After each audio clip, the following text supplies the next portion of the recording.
y'all, what's up? So I wanted to share one of a piece out of this book again, Willpower is Not Enough, Recovering from Addictions of Every Kind by Arnold Washington and Donna Boundy. And you can check my first video out about why I'm sharing it. But basically I feel like it's important and we need to have more tools to be able to support each other and help each other, whether it be like friends, families, people in our family, individuals in the community. And yeah, so we don't have a lot of the tools that we need to really like connect and support each other. And so with addiction or with all of the things that come before the addiction, the depression, the mental health issues, the coping skills, the unmet emotional needs. So I am reading a piece out of the chapter The Addictive Society, and this is yearning for community, and they talk about as one of the issues in the mix that is a really huge thing when it comes to people and being susceptible to addiction. So here we go. Yearning for community. Communities in the true sense barely exist anymore. Individuals and families who share common basic values and goals, who partake in each other's joy and griefs, where each knows the other by name, history, weakness, and strength. In a highly individualistic society, we increasingly lack the support and security of extended family and community. Many addictions provide non-threatening contact with others and numb our feelings of insecurity. It's no coincidence that the self-help movement has been so successful in fostering the recovery of countless addicts. A crucial aspect of self-help programs like Alcoholics Anonymous, Gamblers Anonymous, and Sex and Love Addicts Anonymous is the fellowship they offer. The camaraderie is something for which many people in modern-day American society seem to yearn. The desire for community, as Philip Slater wrote in The Pursuit of Loneliness, is one of several basic human desires deeply frustrated by modern American culture. This drive for community, he writes, is the wish to live in trust and fraternal cooperation with one's fellows in a total invisible collective entity. So it is not only that we lack the skills and sometimes the courage to face our problems, but also that our families, social institutions, and communities are failing to provide us with emotional and social support necessary to muster courage. Having sufficient emotional, physical, and social support in our lives brings out the best, the heroic in any of us. Knowing that we are not alone as we take a courageous step to confront a problem, and that if we fail to successfully resolve it, we won't be abandoned undoubtedly, gives us greater access to our courage. Increasing individualism is another factor that frustrates our desire for community and leaves us more vulnerable to addiction. Our economic system rewards individual performance rather than cooperative effort. As a result, writes Charles Derber in The Pursuit of Attention, each person functions as an independent, isolated self, whose survival and success depend on his own resources. Consequently, we are set against each other, our trust and mutual reliance eroded. We feel we cannot count on anyone else but ourselves, and this creates profound feelings of alienation and insecurity. We are led to feel that if we don't make good, we will be ostracized, seen as unworthy, and left to flounder on our own. This each man for himself orientation is often called rugged individualism or survival of the fittest, and it is the philosophy upon which American society was founded. If each of us is expected to pull ourselves up by our own bootstraps, the implication is that we should not expect any help from others. To be in a position of weakness or neediness is, as we have seen, to be scorned. The connection between our growing insecurity, our yearning for community, and our growing vulnerability to addictions becomes clear. One of the secondary payoffs of addictions and underlying attraction is that we get membership in the club with other addicts. The gambler enjoys the camaraderie of the game with other gamblers. The drug addict usually interacts with a steady flow of people with whom he gets high, buys from, or sells to.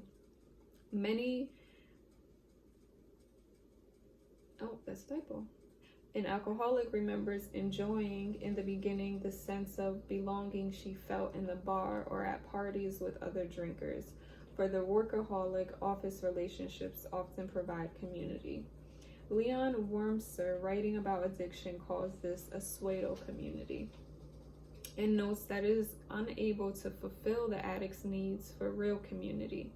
One's drug buddies, he contends, are not too very different from the rat race they substitute for, chasing largely superficial goals and equating happiness with acquisitive success of one sort or another.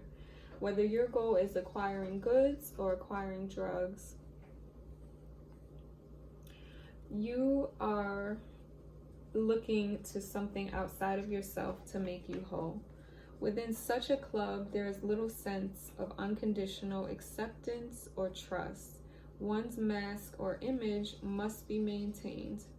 People are still usually judged according to quite superficial criteria, and the shared goal of getting high or gambling or shopping can hardly be expected to sustain one with a sense of meaning and purpose over the long haul. Would you mind stirring that for me, babe? Mm-hmm. For a community to be supportive, it must provide a shared value system of a higher order, some sense of purpose and meaning, and provide a sense of security to its members. As stated earlier, a major reason for the success of self-help groups is that they also provide fellowship, the security of a community of supporters. What these groups provide that the pseudo community of other active addicts cannot is unconditional acceptance of the real person on the other side of the mask, the person with weaknesses and vulnerabilities. This sense of acceptance by a community of others provides for many the first true sense of connectedness, of belonging securely based on one's intrinsic worth. The power of that support, that sense of community, cannot be underestimated. It is the atmosphere in which we begin to let down our masks and allow our wounds to heal. As one recovering addict put it, referring to the self-help group he attends, they know who I am and they still accept me. Whew. So, I don't know. I feel like that was deep, and I'm curious to know what other people feel about that. I'm curious to know where other people find fellowship in the community or in their families. I know that I have heard that people kind of who are struggling with addiction and kind of trying to figure out where to fit in, like what to do, where to get out of the network of people that they know who may be problematic or enabling, and how to find a different network and be in fellowship with other people.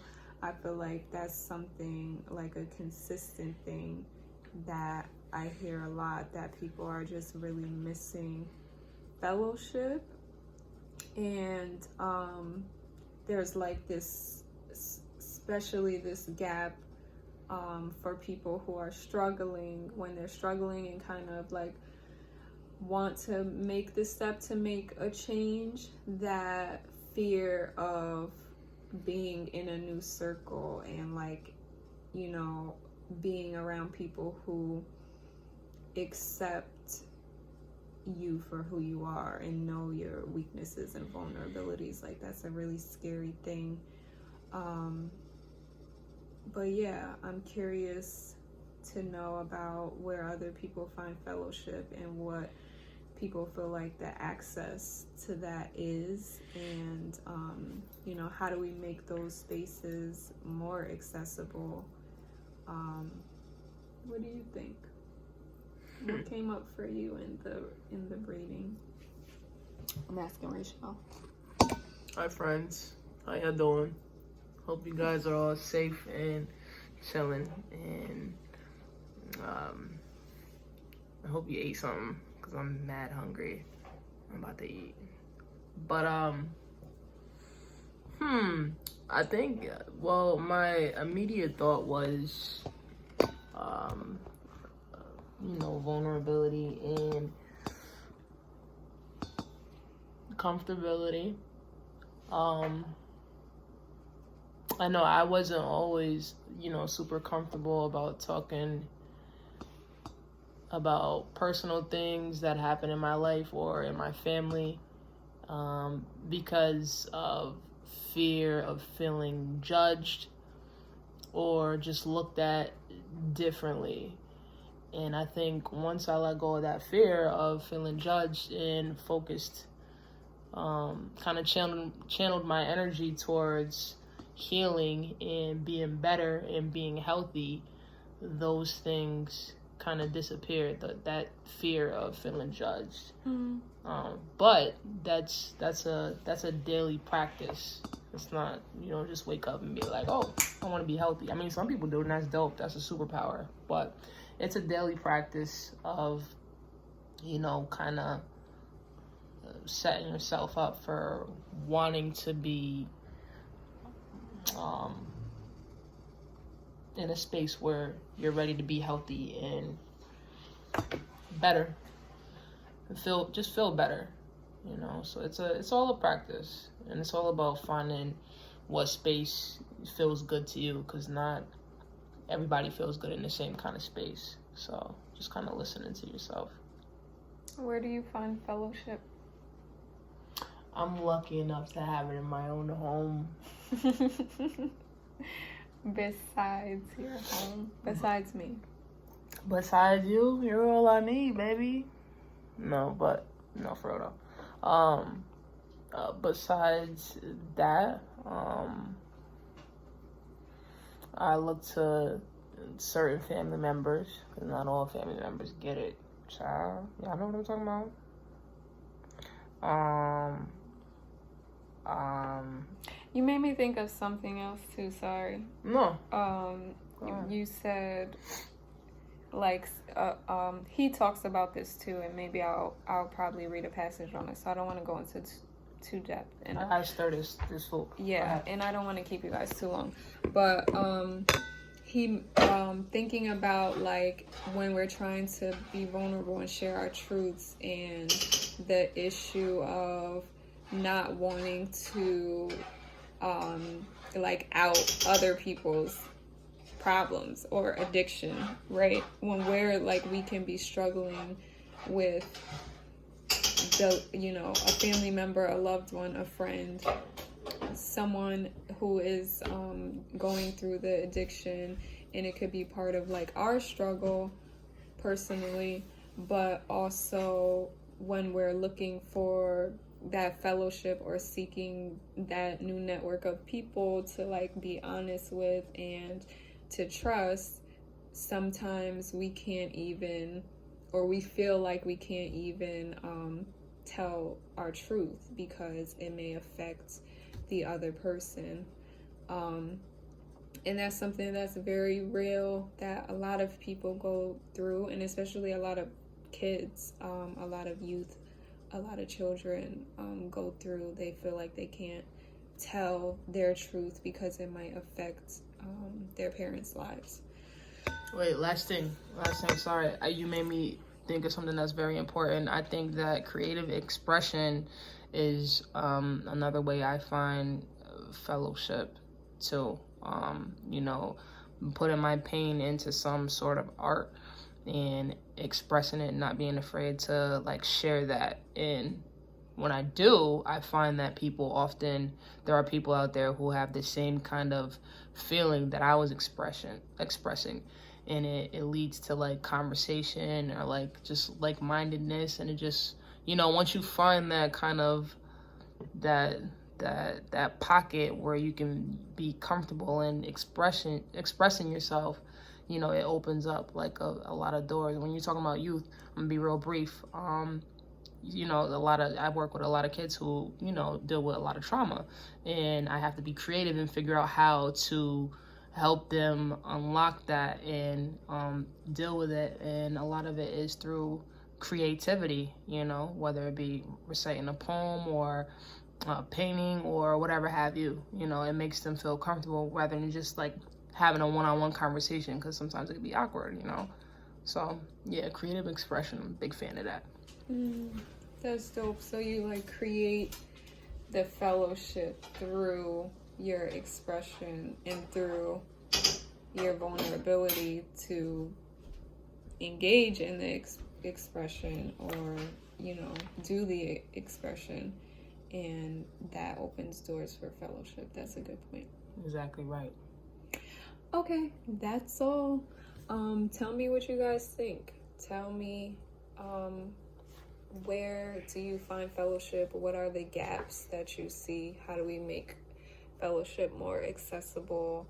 And anything else about yearning for community and how we can do better, and what tools or resources are out there. All right.